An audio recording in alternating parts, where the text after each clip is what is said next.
Hi. Hi. What do you want to talk about? Really? Well, you, Okay. actually. All right. Yeah. I mean, let's talk about stuff. Okay. Let's talk about stuff. Like what? Well, let's see. Well, I know you better than anyone. I think you'd agree. Yes, you do. You know Yeah. me better than anyone. Better than anyone. And there's certain things that I think other people should know about. Like, for example, this woman never reads her own press, ever. She just doesn't. I read it for her sometimes, but she never reads it. What else?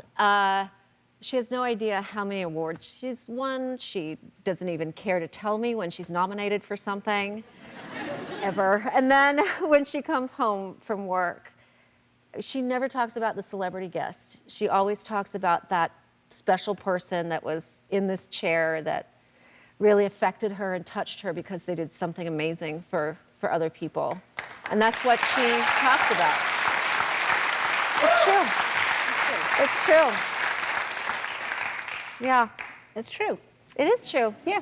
Yeah. I didn't think about What it like else? that. Well, I want to say, because, obviously it's weird to interview her because I know everything about her, so to ask questions is silly. But this is really, you came into my life on the second season of this show. We've been together for 17 years. And a half. And so, and a half. Yeah. So with this show ending, it's actually, a big thing for both of us because you've watched me go through everything with this show. But I learned today, which I didn't know, there's a story of watching me the first show on the first season. Yeah, so, I was an actress and I was closeted. And Ellen was kind of like the litmus test for young actors in Hollywood because we just, her success meant so much to us. It kind of meant, can I be authentic and honest and still be able to pay the rent, So I remember watching the first episode of this show, standing the entire time. And I remember, I was alone, I remember saying out loud to the TV, she did it. And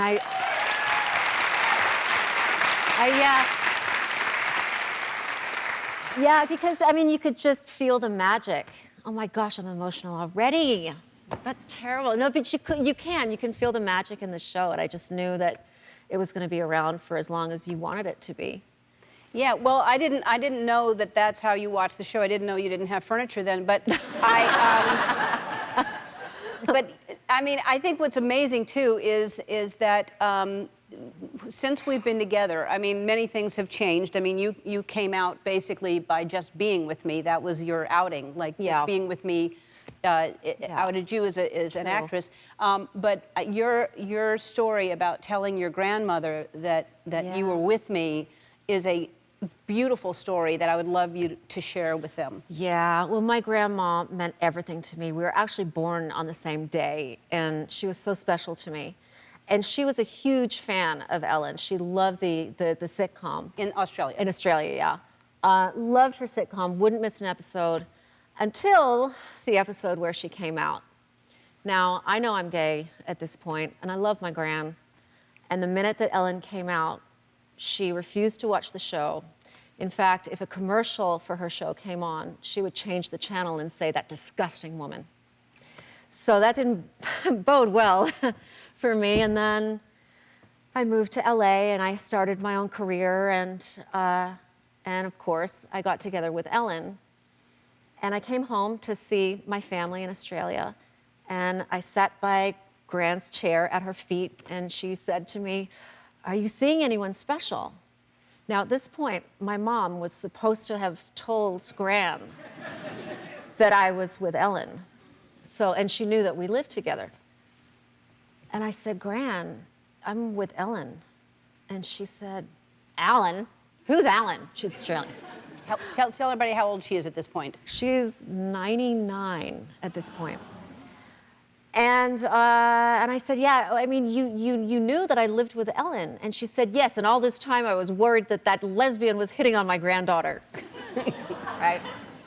So then she literally puts her head in her hands for 20 seconds or 30 seconds, silent.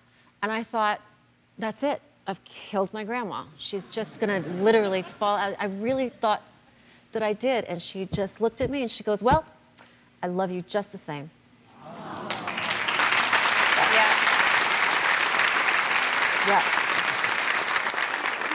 And that was a beautiful thing for someone at that age to have such strong feelings and then just say, well, if she just thought about it, I love you just the same. Yep. Her mother, Maggie, had been taking care of her, but it got to the point where she couldn't take care of her anymore. So we put her in the best home care that we could provide for her. And she died at 101? 103? Really? She was 103? Yeah. She died at 103 with our wedding picture next to her bed. Yeah. So, yeah. Yeah. Yeah, pretty amazing. Don't you Are you looking for Kleenex that? here? Yeah, sorry. Well, I didn't know you were that emotional. Well, I know. It's just, I can't believe it's nearly over. Yeah, I know. It's just crazy. I know. It's been such a huge part of our lives, obviously. We're going to take a break. We're going to let you cry, and then we're going to Okay, come thank back. We'll be back with Thank you. Portia. We're back with my wonderful wife, Portia de Rossi, and everybody is asking what I'm going to do next and giving me advice on what to do next. And I've never really point blank asked you. What I think you should do next? Yes, yes. What do you think I should do next? Oh, boy. Well, honestly, I just want you to do something that makes you really happy. But I want to make sure that you continue being a teacher, because that's really what you've been for everybody. And, you know, I just feel like more than ever, we need love and light and laughter. And so I hope that you continue to do something like that, like stand up, for example, or, you know, or stand up or whatever. I Yeah. mean, really. But I mainly just don't stand really up. have an opinion, but Yeah, but- stand up yeah. would be good. It's hilarious because when I did my special Relatable, I did it after not doing stand-up for 15 years, and she had never seen me do stand-up before. She had seen my specials, but she had never seen me live, and she was petrified. She's like, "Why do you want to do this to yourself?" Sounds awful to me. She just really was against me doing stand-up again, and then ever since I've done it, she now can't wait to go back on the road. She wants me to tour. She wants me to do Vegas. 'Cause She you're wants. so good at it. You're so good at it. Well, I love doing I mean, it. But it's amazing. I mean, look, she's good at everything, pretty much. I mean, there are a few things you're not so good at, like I don't know. I know what you're doing my hair, for example. Well, no, I'm not. I know it. No, I know you what should not. You should never I should never do your hair. hold a blow dryer and a brush, because I really thought I'd be walking around, Right. you know, with a brush tangled. Yeah. I was trying to help. Oh yeah. But wait a minute. See, I thought you were going to say I should never be a dog groomer. Oh God, you should never ever be a dog groomer. That's for sure. Yeah, it was your idea. We got some shears out, and I got a hold. Look, well, My idea was to get a professional to Right. groom our dog, but yeah. But yeah, so it's fun to do. It poor thing. You know, That's she's not- supposed to be a poodle. Yeah, there's you know. a better picture. We should show a before picture because she was beautiful before. Yeah, there. Yeah, see, That's look what she looked. did. And then that's what. Yeah, yeah. I want to. There's a question, but I'm going to wait because I want to talk about how proud I am of you for a second, because you stopped acting to start a company, and it was a big decision. It was 4 years ago. You decided you didn't want to act anymore. You came up with a brand new idea. Nobody had ever done it, and 4 years later, you've got a company called General Public. You sell art at Restoration Hardware. You have a factory. You have employees, and I love that you have transitioned into a whole new career and are super smart, and I think that's Well, amazing. that's lovely. Well, thanks. Yeah. You know, I was actually on the set of Scandal, and I really loved doing the show, and I loved acting.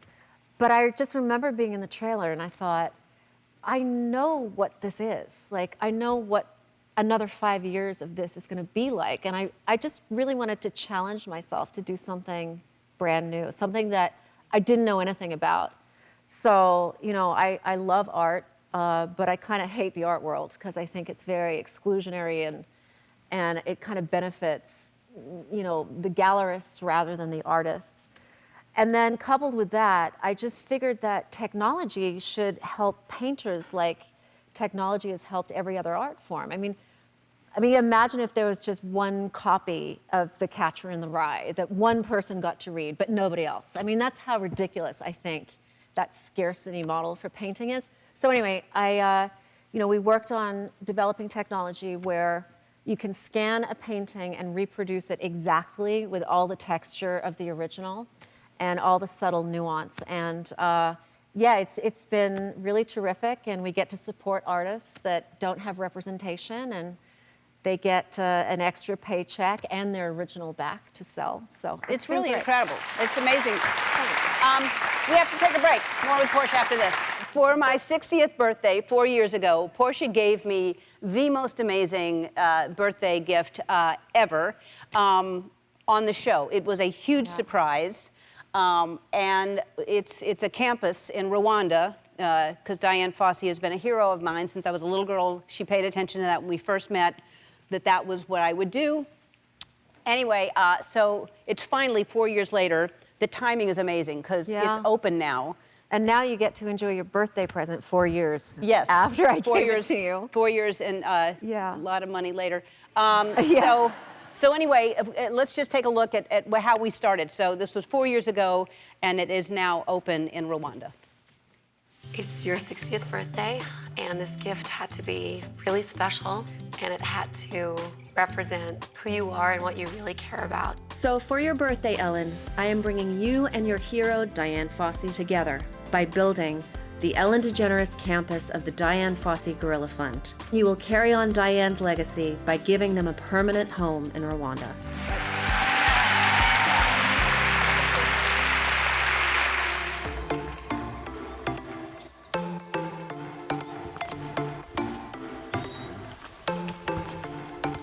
This is where we are right now. This is happening right now.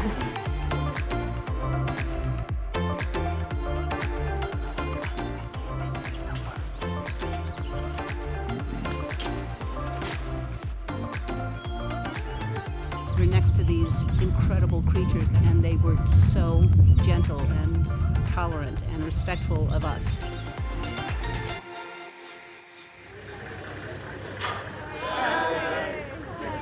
So we recreate her cabin.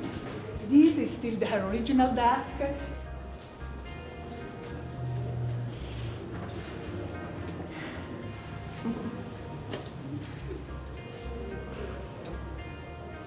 I'm going to do you proud.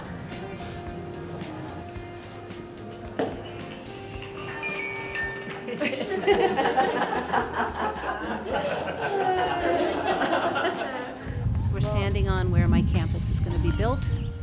Beautiful site. Let's start building. I want to thank everyone who has been supporting the Ellen Fund. Every little bit helps. What is this? What'd you bring me? It's for your gorillas. It is? I am giving you a little something, a $5,000 check. $2,000, $20,000, $250,000 donation. We'd like to give you $4 million. It's amazing and beyond my wildest imagination to have you all here. There are only 1,000 mountain gorillas on Earth. And tonight, we're here to make it possible to see this species rebound. Guess what we raised tonight? Over $5 million. Over $5 million.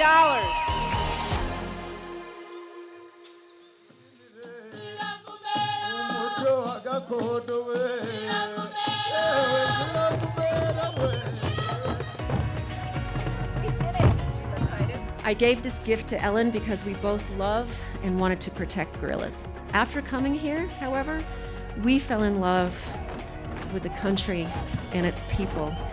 So this campus isn't for me or for Ellen. It's for the people of Rwanda. It is my hope that the campus will serve as a catalyst to encourage us to dream bigger, to know that we too can make an impact, and that all of us can become trailblazers, just like Ellen and Diane. I have some very, very exciting news. Today, 4 years later, I'm happy to announce the official opening of the Ellen DeGeneres campus of the Diane Fossey Gorilla Fund. I hope that you get a chance to go to Rwanda and go see that and go see the gorillas, because it is a life-changing experience.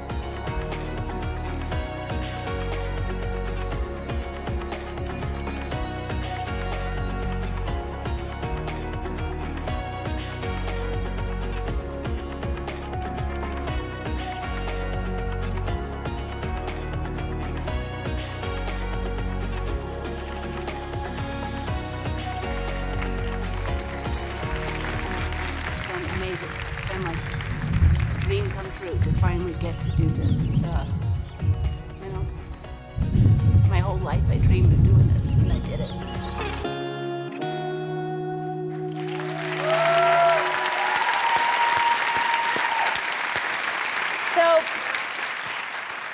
So now the timing is perfect, because when the show is over, we're going to go visit the campus. We're going to Rwanda and see the campus, you know, in our.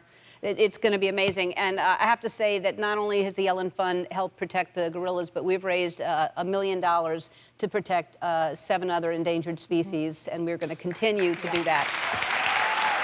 More with Portia after this.